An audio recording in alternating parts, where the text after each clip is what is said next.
This video is part of History Bomb's Classroom, award-winning online resources for history teachers. Sign up today at historybombs.com. Now, enjoy the film. Sir, that's the fifth one today. The same identical message.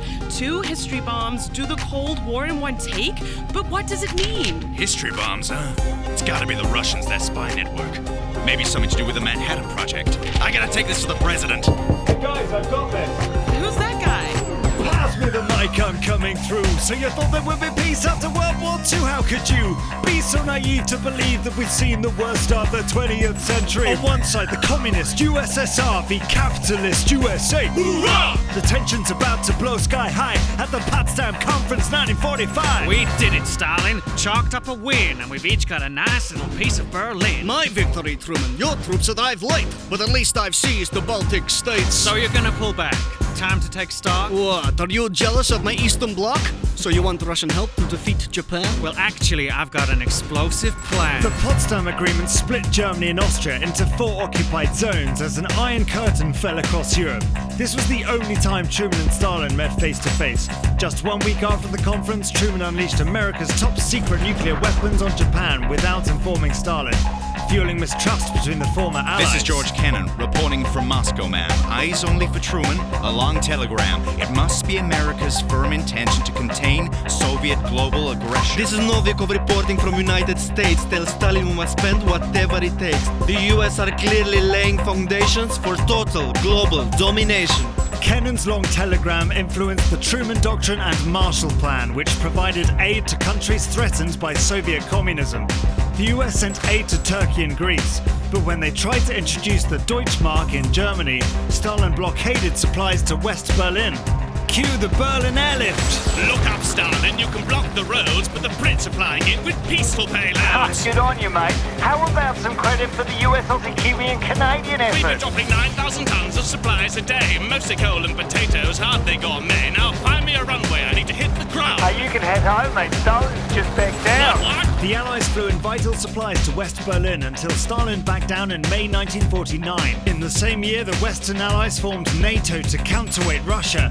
But that winter, the balance of power was about to shift dramatically east. Comrade, welcome to the Soviet Union, and kudos on your communist revolution. And so a new era for China begins. I need good news to take back to Beijing. An alliance together, if I may say so, would surely put it right up NATO. Let's renew the Sino-Soviet Alliance. Agreed. Now, you like rocket science? Stalin and Mao renewed the Sino-Soviet Alliance, presenting a seismic shift in geopolitics. What's more, the USSR secretly tested their first nuclear weapon. Both superpowers began spreading their influence abroad, backing a complex web of competing governments and rebel groups until tensions crystallized on the Korean peninsula. Okay, boys, it's good to see you. The commies are backing North Korea, so we'll be supporting our troops on the ground. Getting up close to the speed of sound. All right, now remember, it's a UN mission. We're part of a Western coalition protecting the South. You got that, Briggs? Yes, sir. Time to bag me a mig. The Korean War hit a stalemate until an armistice began in 1953. North and South Korea were split along the 38th parallel, a line that still divides the country today. Over the next decade, tensions escalated further and the conflict became truly global. Are you paying attention? Let's go.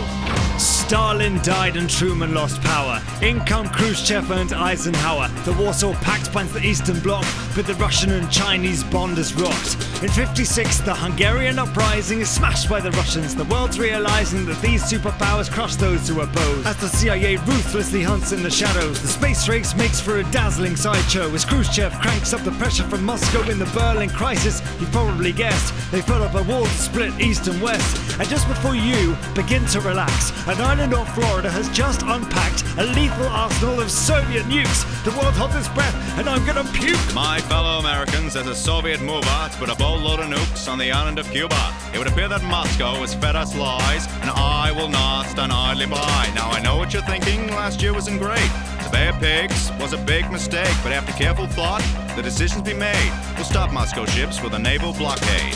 For 13 days, the world held its breath as Washington and Moscow communicated via unreliable back channels. Despite some close calls, Khrushchev agreed to remove the weapons if Kennedy removed his own missiles from Turkey.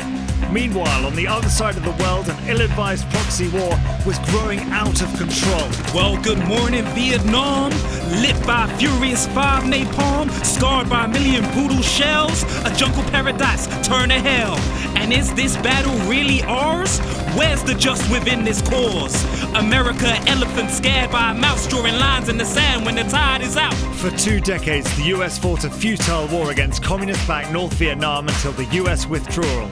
In 1972, President Nixon traveled to Beijing and Moscow, holding talks to limit the arms race during a period known as détente. However, in 1979, Cold War tensions were ratcheted up once more. Sir, we just got word from Afghanistan, a communist coup. Sounds like a Soviet plan. Yes, sir. The Russians are sending advisors. Clearly, they're trying to undermine us. So let's support the other side. The Islamist fighters... Yeah, that sounds fine. Encourage them to fight a holy war with the Soviet Union. Well, if you're sure... The Soviet Union sent thousands of troops to support the Communist Party in Afghanistan, but they failed to defeat local Mujahideen fighters backed by the USA.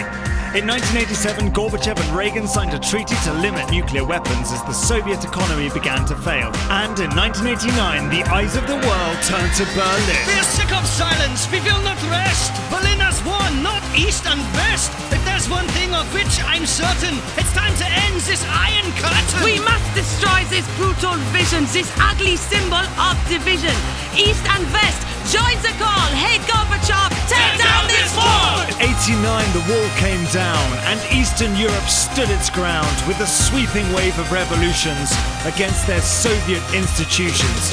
Finally, after 50 years of proxy wars and nuclear fears, the world began to heal the scars of countless battles near and far. And present day, fast forward the clock, we're still living with the aftershock. This global war for domination affected almost every nation. So don't assume this war was cold, that it didn't take a human toll. For the millions who died for their nation states, let us learn from their fate. Click here to subscribe. Click here for a behind-the-scenes video.